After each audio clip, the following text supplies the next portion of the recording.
Muy buenos días, mi nombre es la profesora Mayra Mora, adscrita al Centro de Estudios Sociales y Culturales del Eje Pico Bolívar de la Universidad Bolivariana de Venezuela en el estado Mérida. Y hoy traemos un taller que hemos venido desarrollando desde la organización Red de Vida en las comunidades. El taller se llama Violencias y Perspectiva de Género, una visión desde Red de Vida. Y bueno, es una presentación con motivo de la quinta convención del Centro de Estudios Sociales y Culturales Conexión. Muy agradecida con la profesora María Figueredo y la profesora Liliana Bautista por permitirnos estar hoy aquí. El taller está a cargo de mi persona, que soy la coordinadora del proyecto, las psicólogas Jenny Balsa y Carly Chacón y el abogado José Gabriel P.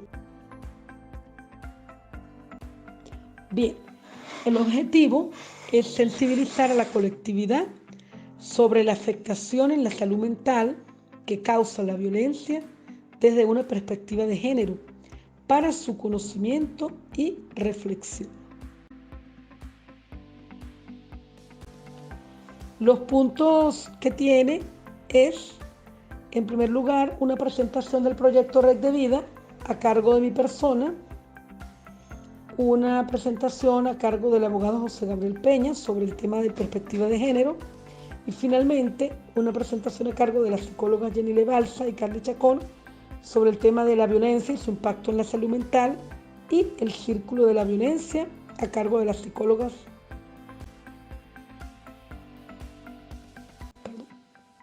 Bien, comenzamos con mi punto y es contarles de qué se trata o cómo comenzó el proyecto Casa Red de Vida, un breve bosquejo de su nacimiento.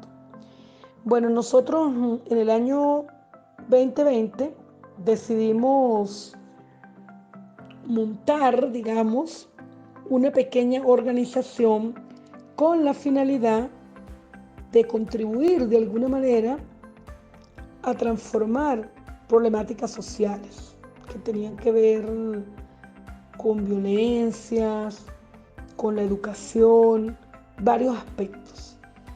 Sin embargo, a raíz de la pandemia por COVID-19, pues nos vimos enfrentados a un tema que se convirtió prácticamente en otra pandemia, que fue la violencia de género. Y a partir de allí, pues comenzamos a diseñar un montón de actividades en el orden jurídico, de la salud, de la formación, de la atención psicosocial, en el ámbito incluso de la radio, en donde teníamos como propósito desarrollar una metodología que diseñamos, que denominamos ruta terapéutica, con la finalidad de atender a mujeres que eran víctimas de violencia de género. Esta metodología pasaba por la atención médico, psicológica, legal y de formación de las mujeres atendidas, pero también de sus familias, de sus hijos e hijas, y en algunas oportunidades también atendimos hombres. Todas estas actividades que ven en pantalla fueron las que fuimos desarrollando. Entre ellas, como algo fundamental, fue el desarrollo de una escuela de psicología comunitaria con orígenes en el pensamiento del psicólogo, el psiquiatra Pichón Rivière, que por cierto, este jueves estaremos presentando como núcleo académico adscrito al CESI, en la cual ya llevamos 2 años avanzando. Tenemos estudiantes de la comunidad y de las mismas usuarias de Red de Vida que decidimos formarnos para poder trabajar nosotras mismas sanándonos y ayudando a sanar en el tema de la salud mental a la comunidad. Nosotros nos desplegamos por instituciones, realizamos conversatorios en el área de la espiritualidad liberadora, hicimos círculos de trabajo con las mujeres, atendimos a las familias de niños y niñas en situación precaria que nos solicitaban apoyo. Realizamos una serie de actividades que, como ven, pues contribuían a liberarnos, a reconstruir a esta mujer rota por la violencia basada en género. Incluso fuimos ganadores de un premio, el primer finalista del Premio País en Venezuela al voluntariado de la ONU. Eso lo recibimos el 5 de diciembre del año pasado. Desde ese proyecto tan hermoso, pues decidimos desarrollar este taller que se llama Violencia de Género desde la perspectiva de la Casa Red de Vida y mostrándoles cuál es precisamente ese enfoque que nosotros tenemos acerca de la violencia basada en género. Y ese enfoque feminista, comunitario, decolonial, en la cual se basa nuestro trabajo en Casa Red de Vida. Es un enfoque liberador, es un enfoque que entiende que la opresión de género es una opresión en donde se intersecta la violencia capitalista, donde se intersecta la violencia patriarcal, donde se intersecta la violencia racista, y es a partir de allí en donde nosotros nos ubicamos para trabajar con las comunidades y con las mujeres que atendemos. De hecho, nuestro proyecto diseñó una línea de investigación que, por cierto, vamos a presentar el día jueves aquí. Los invito para que la conozcan, pero bueno, avanzaremos en eso ese día. Y bueno, hasta aquí mi parte.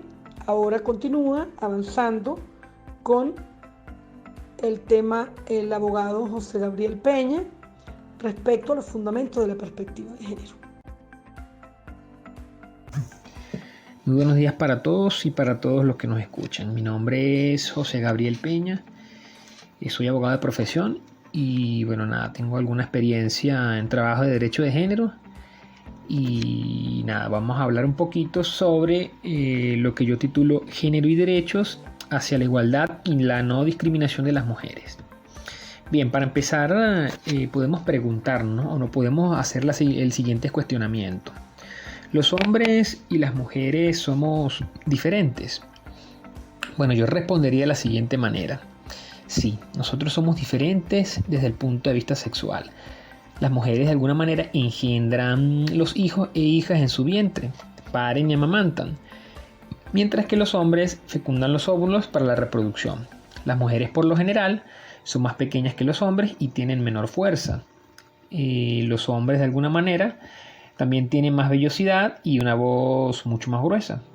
Lo que hace diferentes a hombres y mujeres es su papel específico en la reproducción humana. Por lo tanto, estas diferencias en nuestra especie particularmente tienen que ver en lo fundamental con los factores cromosomáticos, con la constitución del aparato genital y las diferencias hormonales. En tal sentido, hablamos del sexo, ¿no? Ahí lo podemos ver en ese diagrama. El sexo se refiere en lo fundamental a las diferencias biológicas, físicas, fisiológicas y anatómicas que existen entre el macho y la hembra de una especie y que son bastante evidentes en casi todos los animales que se reproducen sexualmente. Ahora bien, como siguiente cuestionamiento pudiéramos decir, ¿no? ¿Por qué se presentan estas diferencias y a dónde nos conducen? Generalmente las especies en su evolución biológica priorizan los elementos que les son fundamentales para la supervivencia. Un cachorro requiere de alguna manera el cuidado y protección de la madre, pues es quien lo amamanta y lo protege. De ahí la mayor delicadeza de las madres con sus crías. Y asimismo la hembra necesita apoyo para la satisfacción de sus necesidades fundamentales, mientras está dedicada a la maternidad. Estas diferencias llevaron a los primeros momentos del desarrollo de la humanidad a la apropiación por parte de cada uno de los sexos de tareas específicas y diferentes, presentándose una primera división del trabajo, la división por sexos y por edades. Los hombres, precisamente por esas diferencias biológicas, se dedicaron a determinadas tareas como la caza, la pesca, y que en algunos momentos, por ejemplo, durante el embarazo y la lactancia, se dificultaban para las mujeres y que también eran más difíciles para niños y niñas, así como las personas ancianas, ¿no? Los hombres comienzan entonces a especializarse en determinados trabajos, mientras las mujeres, niños, niñas y personas ancianas se dedicaban a otros, como por ejemplo la crianza de los hijos e hijas y la recolección de frutos. Esto de alguna manera implicó una actitud o una actividad menos móvil, permitiendo el surgimiento y el desarrollo de las labores como la agricultura y la alfarería. Actividades estas tan importantes a nivel económico para la primitiva sociedad que viabilizaron no solamente el paso de la vida nómada a la sedentaria, sino de alguna manera también la acumulación de la producción, por lo que tuvo como consecuencia la aparición de la propiedad privada. De igual manera, el surgimiento del Estado y el inicio de las guerras intertribales en las que fueron protagónicos los hombres. Como consecuencia, los hombres acumularon cada vez mayor poder al tiempo que los trabajos de la mujer comienzan a invisibilizarse, a no tenerse en cuenta, por ejemplo, la crianza de los hijos, de los niños y de las niñas, la preparación de los alimentos, la fabricación y la limpieza de los vestidos, el cuidado de las personas enfermas, comienza a no verse como trabajo propiamente dicho, sino como una función secundaria, que de alguna manera se cumplen dentro de la sociedad, circunscribiéndose a la mujer solamente a estas tareas, impidiéndole y obstaculizándose su participación en otras esferas de la actividad social. Bien, por este lado estamos bien. Es así como con el paso del tiempo, a partir del desarrollo histórico y económico-social de la humanidad, las diferencias se convirtieron en desigualdades, estableciéndose lo que podemos llamar como patriarcado. ¿Qué es el patriarcado? El patriarcado es un sistema jerárquico de relaciones sociales, políticas y económicas que, tomando como base la diferencia biológica sexual, establece, reproduce, mantiene al hombre como parámetro de la humanidad, otorgándole una serie de privilegios e institucionalizando el dominio masculino sobre las mujeres. Esto lo dice Camacho Granados en 1996. El fin último del sistema patriarcal, de alguna manera, es la manutención y perpetuación de la superioridad y el poder masculino sobre las mujeres, por lo que es el androcentrismo, que es centrado en el hombre. Asimismo, este sistema se mantiene a pesar de que con el desarrollo científico, técnico y tecnológico actual, las diferencias biológicas que existen entre hombres y mujeres ya no son determinantes. Cada vez es menos necesaria la fuerza física. Con los avances de la salud es posible desarrollar casi cualquier tipo de trabajo en la sociedad durante el embarazo. Los niños y niñas ya no están al cuidado exclusivo de las madres, sino que existen redes institucionales y sociales como las escuelas, las guarderías, que comparten la responsabilidad en su cuidado y formación. Y jurídicamente se han logrado establecer la responsabilidad compartida de los hombres y mujeres en la educación de los hijos e hijas, así como se ha hecho en algunas sociedades con el trabajo doméstico. Ahora bien, creo que es importante diferenciar aquí el tema del género, que a veces tiende a confundirse con el sexo. Ya hicimos una descripción de manera general sobre lo que era el sexo en las láminas anteriores. ¿Qué podemos definir como género, no? El género, o cuando hablamos de género, nos estamos refiriendo fundamentalmente a lo que cada sociedad considera como lo masculino y lo femenino, lo cual se constituye históricamente en cada cultura, variando con el paso del tiempo y siendo diferente también en función de las etnias y las clases sociales. Esto quiere decir que la cultura predetermina a través del proceso de socialización el deber ser de hombre y mujeres, estableciendo un conjunto de características, actitudes, valores, símbolos y tareas que pueden desarrollar los hombres y que pueden hacer las mujeres. Estas características las aprendemos a partir del momento mismo de nuestro nacimiento, a través de la familia, la escuela, los medios de comunicación, la religión y el intercambio social. Tenemos entonces que el sexo es determinado biológicamente, mientras que el género es construido socialmente. cultural e históricamente. El género, por tanto, puede cambiar.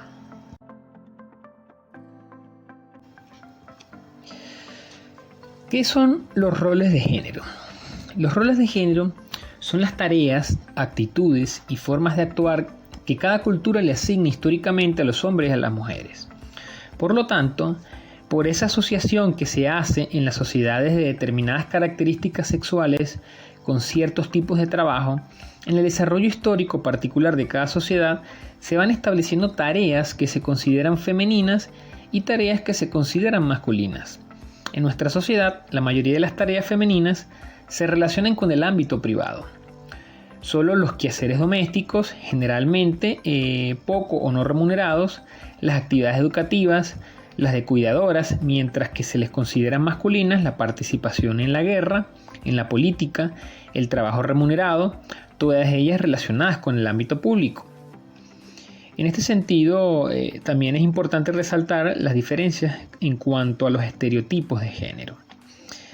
Los roles de género, con el paso del tiempo, van siendo asumidos por la sociedad no como tareas, sino como con características propias de cada sexo, constituyéndose así una imagen de lo que es ser mujer o lo que es ser un hombre, que es aceptada por el grupo social sin cuestionamiento de ningún tipo y atribuyéndole de alguna manera un carácter inmutable.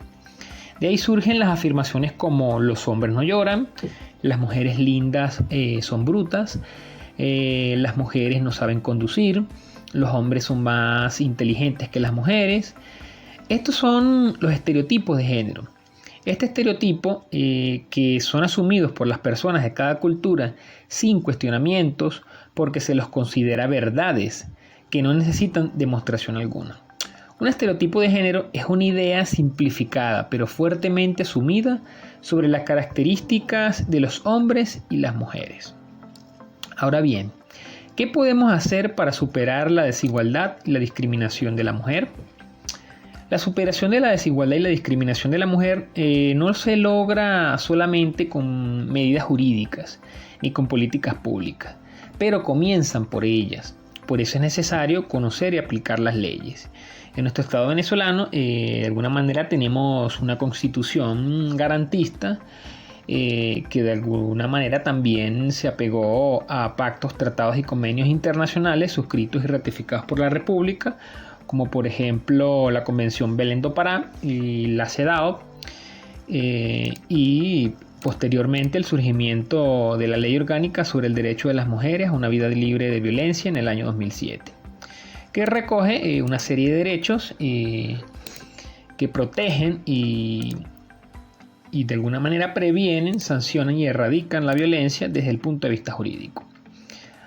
Ahora bien, pero este cambio más difícil, el cambio más difícil es el de las propias concepciones. Superar los propios estereotipos de género y las actitudes y comportamientos machistas que exaltan los valores considerados masculinos, tales como la hombría, la virilidad, la violencia, la fuerza y especialmente la actitud de superioridad y dominio sobre las mujeres. Algunas medidas que pueden tomarse para avanzar en el camino a la erradicación de la discriminación y la desigualdad de las mujeres podemos considerar la siguiente. Luchar por profundizar las leyes que protegen a las mujeres.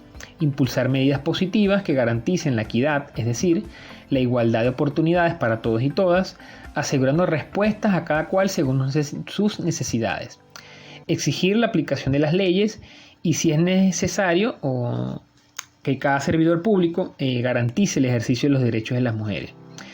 Autoexaminar las propias concepciones buscando prejuicios y actitudes que llevan a emitir juicios o asumir comportamientos excluyentes y discriminatorios.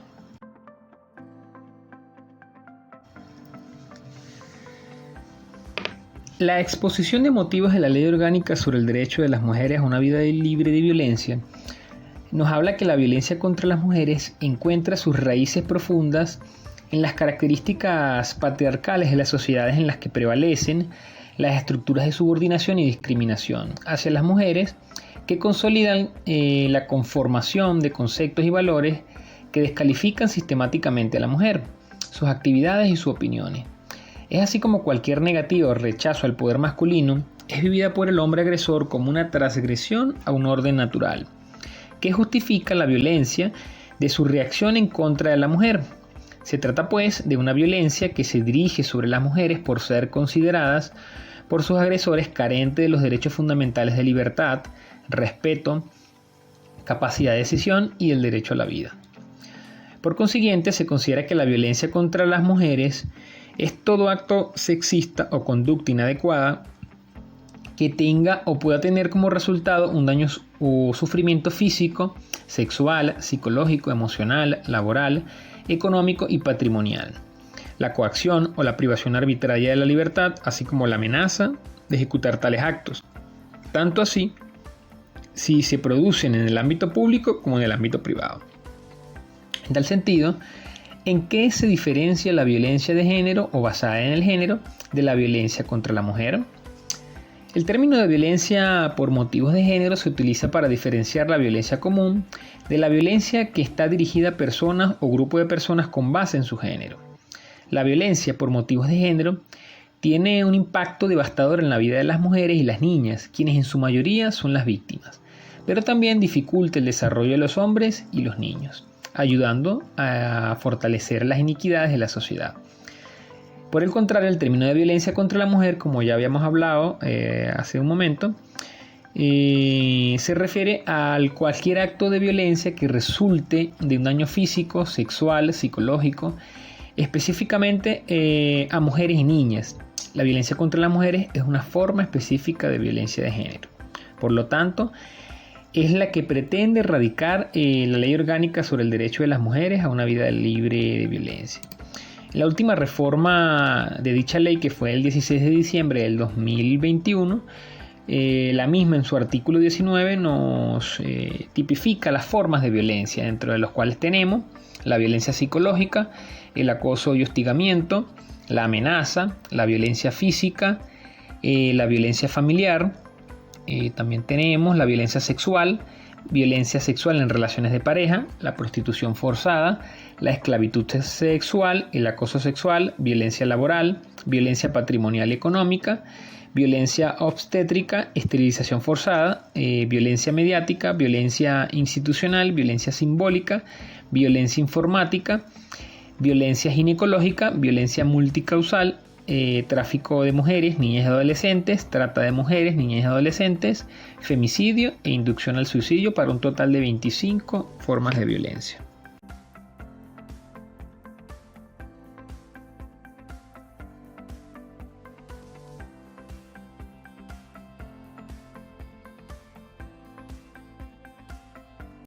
A partir de este momento conversaremos sobre la violencia desde una mirada psicosocial. Para ello se hace pertinente conocer un poco el término, describirlo. Diversos autores a lo largo de la historia se han interesado en estudiar, describir un poco el término violencia y todo lo que implica o lo que abarca el fenómeno de la violencia. Sin embargo, para fines de esta ponencia utilizaremos un término bastante básico, pero preciso para no perdernos en tanta teoría, en tanto contenido.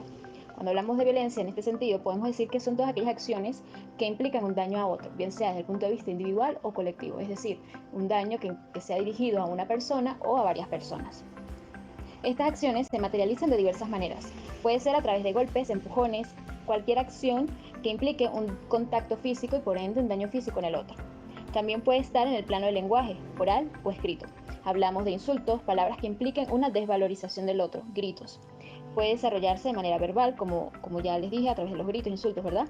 Pero también se puede desarrollar en el plano escrito, sobre todo ahorita a través de las redes sociales, Facebook, Instagram, WhatsApp y cualquier tipo de red social que implique una interacción con otras personas. Por supuesto, también se da a través de símbolos e imágenes. La violencia también se manifiesta en el plano sexual. En conversaciones con un docente, un profesor, él mencionaba que las mujeres, al menos una vez en su vida, han sido o van a ser víctimas de abuso sexual. No solamente por un tercero conocido o desconocido, sino también por su pareja sentimental del momento. Esto es porque, de alguna forma la persona puede obligar a la mujer a realizar prácticas que ella no está dispuesta a hacer. Pero culturalmente existe esta creencia de que tienes que satisfacer al hombre, entonces por ello tienes que estar disponible para él en cualquier momento, aunque simplemente no estés a gusto con lo que se está proponiendo o con lo que se está realizando.